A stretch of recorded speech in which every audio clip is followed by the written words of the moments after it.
हुआ एक लोटा जल अमृत हो जाता है, एक बेलपत्र अमृत हो जाती है, उसका एक भस्म थोड़ा सा। तो कहते हैं काशी में एक व्यक्ति टेबल के ऊपर भस्म रखकर बेच रहा था। एक अंग्रेज आ गया,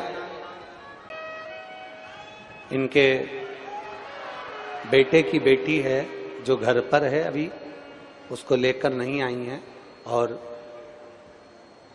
बोलने में भी तकलीफ थी और सुनने में भी तकलीफ थी। सुनाई तो देना चालू हो गया और बोलती नहीं थी, तब धीरे धीरे पापा पापा कहना प्रारंभ कर दिया। ये शिव तत्व है।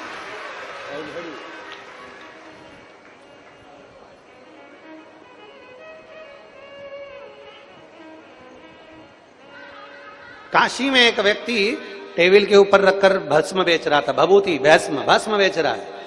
अंग्रेज ने आकर पूछ लिया क्या है? उसने कहा भस्म है। एक्सपायर डेट कब की है? मतलब भस्म एक्सपायर कब होगी? अब उसको कौन बताए कि एक्सपायर के बाद ही हुई है?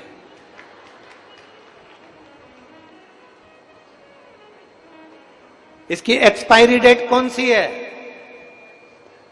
भस्म बेचने वाले काशी में रहने वाले भक्त ने कहा इसकी एक्सपायर डेट तो हमको नहीं मालूम, पर तुम्हारे सिर पे अगर लगा लोगे तो तुम्हारी एक्सपायरी डेट खसक जाएगी, पक्का है।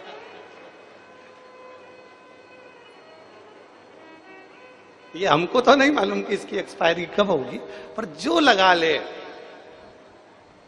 वो त्रिपुंडधारी त्रिशूलधारी त्रिनेत्रधारी महादेव, तेरे कंठ में रुद्राक्ष सोए, तू तो मेरा महादेव।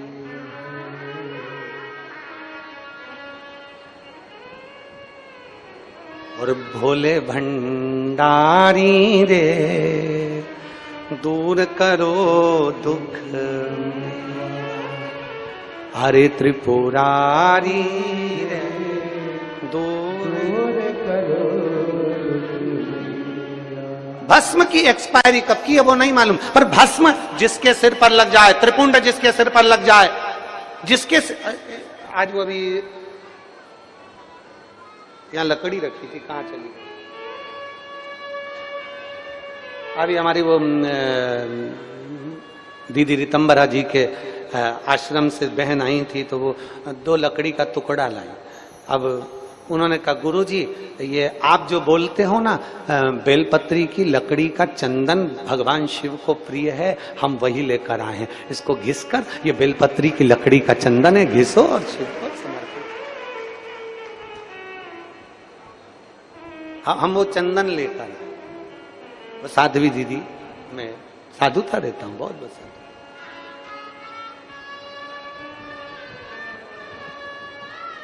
चंदन लगा कर तो देखो,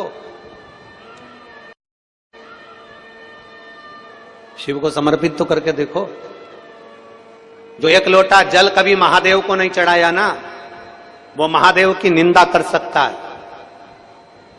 जो 1 लोटा जल कभी महादेव को नहीं चढ़ाया, वो महादेव की निंदा सुन सकता है।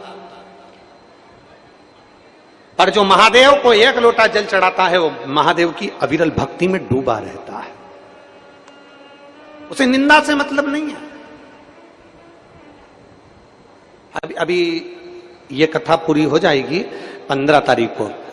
18 तारीख को छत्तीसगढ़ में गंडई में, राजनंद गांव के पास में गंडई में छत्तीसगढ़ में दोपहर में 1 बजे से 4 बजे तक शिव महापुराण की कथा चलेगी। उस कथा का नाम हमने दिया है उमा महेश शिव महापुराण की कथा।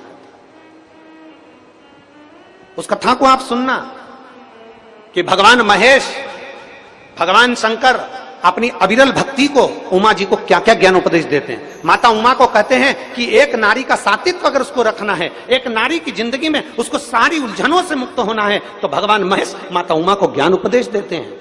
भगवान महेश अमरनाथ की गुफा में बैठकर माता उमा को, माता पार्वती को ज्ञान उपदेश देते हैं। कभी अगर मौका मिल जाए तो अभी ये 15 जून तक तो ये कथा चलेगी और 18 जून से गंडई छत्तीसगढ़ में कथा 1 बजे से 4 बजे तक टीवी पर आएगी। आप उसे सुने, उमा महेश उमा पुराण का, कि भगवान महेश को मानने वाले, भगवान महेश का गुणगान करने वाले, भगवान शंकर का उपासना करने वाले, भगवान शिव की आराधना करने वाले कोई साधारण नहीं होते। शंकर की भक्ति में डूबने वाला ना तो निंदा करता है और ना निंदा सुनता है, वो तो भगवान की भक्ति में डूबा रहता है। और मैं संपूर्ण विश्व के, संपूर्ण भारत के, संपूर्ण देश के, संपूर्ण देश और विदेश में विराजमान सभी भगवान श्री महेश के वंशजों को, माहेश्वरी समाज को मैं धन्यवाद और साधुवाद देता हूं। 15